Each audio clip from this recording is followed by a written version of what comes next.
Okay.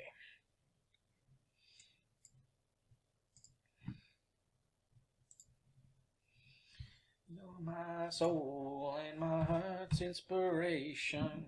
You're all I got to get me by.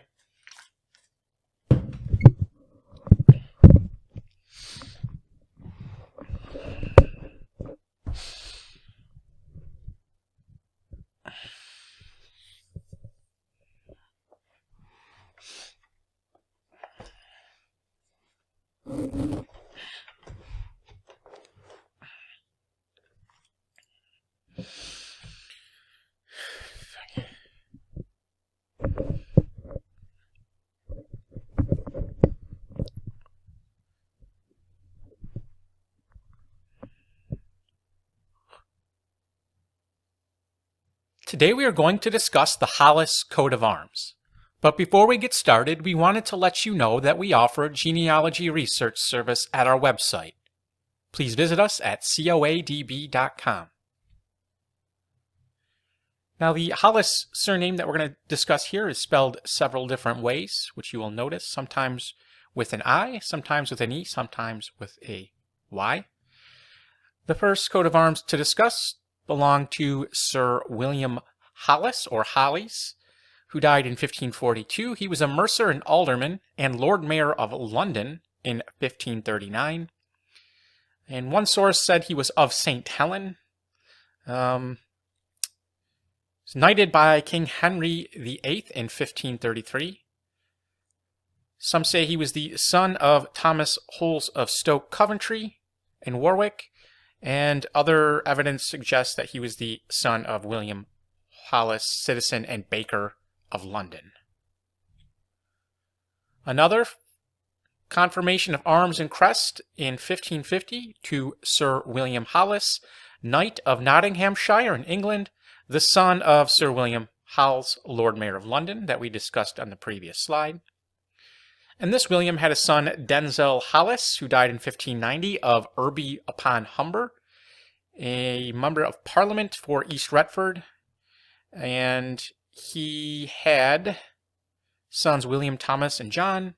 And this arms and crest was also borne by William Hollis in the 19th century. He was of Shire Newton House in Monmouthshire, Wales, a papermaker and a sheriff of that county. Another for Sir Thomas Holles or Hollis of Fletcham in Norfolk, England. He was born around the year 1512, said to be a son of the Lord Mayor, and he had son William, who had son Edward Hollis. Another similar coat of arms, this said to be associated with counties Devon and Nottingham. Wasn't able to find any additional information. Similar situation with this coat of arms, as well as the next two, which are very similar. Azure Bandor, 3 torteaux. And the same with a talbot and a dolphin. Now we get to the crest, that is a boar, passant, azure, bristled oar. Ermine, 2 piles, and point sable is the arms. Said to be associated with Grimsby, Lincolnshire. There was Sir Freshville Hollis, born 1642, of Long Acre in Westminster and Carlton in Nottinghamshire.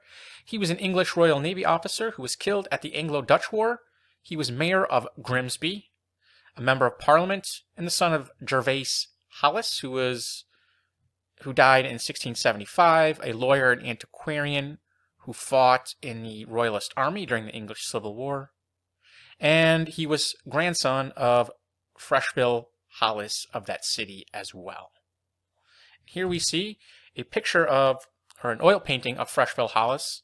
He is the individual on the left holding the sword. Now, one member of the family was created the Earl of Clare, John Hollis. He was created the Earl of Clare in 1624. He was a member of Parliament, a High Sheriff, and the Comptroller to the household of Prince Henry, who we see here. This is John, the first Earl. And I have a note here that says John's second son, Denzil Hollis, was created the first Baron Hollis in 1663. And the fourth Earl of Clare, John Hollis, was created Duke of Newcastle in 1694, and we see him here. Next, we have The same arm with the crest of Blackamoor's head, said to be associated with Stoke near Coventry in Warwickshire, England. Don't know who this was for exactly, but there was John Holles of Stoke, who lived in the 1400s. He was father of Thomas Holles. And earlier in the 14th century, there was Richard Hollis, who married an heiress of the Eastley family. Very similar coat of arms. This is said to be a Saracen's head couped at the shoulders, born by William Hollis, Esquire of Winchester in Hampshire, England, born 1810, son of George Hollis, Esquire, born 1760, who we see here, and the grandson of Peter Hollis. Another, this is the crest, a lion's paw erased or holding a heart gules.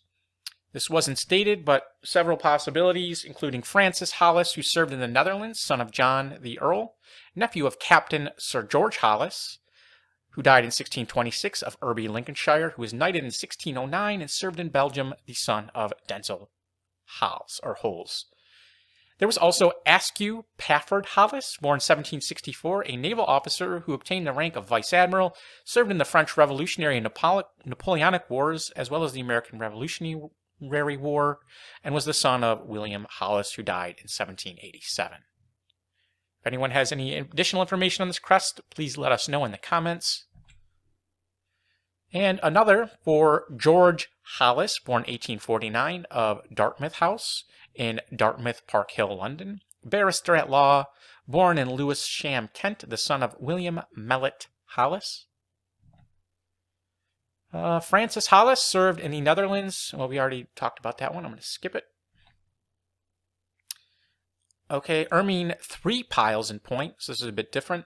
Francis Hollis, born 1627, of Winterbourne in Dorset, created the first baronet of Winterbourne in 1660, member of Parliament for Lothiel, and son of Denzel Holles, the first Baron Holles or Hollis of Iffield. Hollis of Warwick, sable 3 piles in point argent, found in a 15th century document. Getting to the end here, granted on April 10th, 1727 to Thomas Hollis of Mansell Street, Goodman's Field, Middlesex, and to the descendants of his father, Thomas Hollis.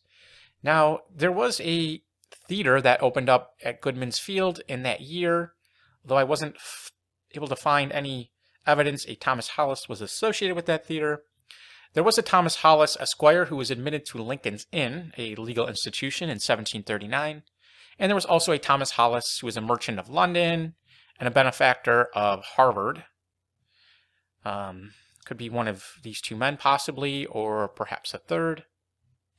And lastly, Azure Lion Rampant Argent Collared Gules for Holles of County Cheshire in England. And if you enjoyed this video, please visit us at coadb.com, link in the description. Thank you very much.